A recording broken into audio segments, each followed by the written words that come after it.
The question is, will it work? Will COVIDSafe work?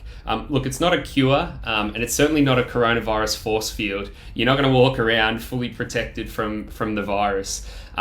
What it is it's a fantastic method of detecting asymptomatic transmission of the virus.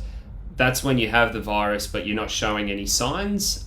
That's the really challenging phase, because if I have the virus and I'm not showing any signs, I'm still going out and doing my essential tasks. So how do we detect when I have the virus but not showing the signs? Typically a contact of yours will tell you. So my partner will say, hey, I've been diagnosed, so it's likely you have it. And that's how I currently will know that I have it, but I'm asymptomatic.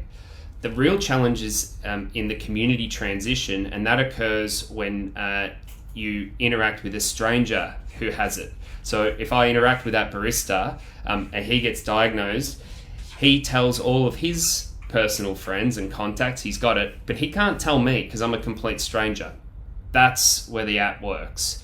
Today, we've got 0% asymptomatic stranger detection, but if everyone can get on board and use this app, we're going to really grow our ability to detect it and prevent the spread and growth of it.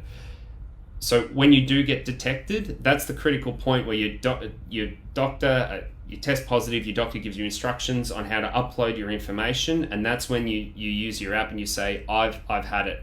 And that information, albeit encrypted, is transmitted to the government, the health department of the government, and they use that information and they match who you've been contacting, and they then call, email, text message them, letting them know that they've been exposed during a contact event.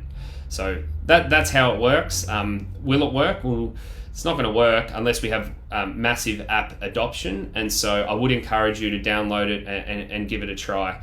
There's some limitations to the app, and I'll get into that in a moment, but I'd urge everyone to download the app, follow the instructions, and please try to use the app to increase the asymptomatic detection that we're not normally getting told about because we don't know these people.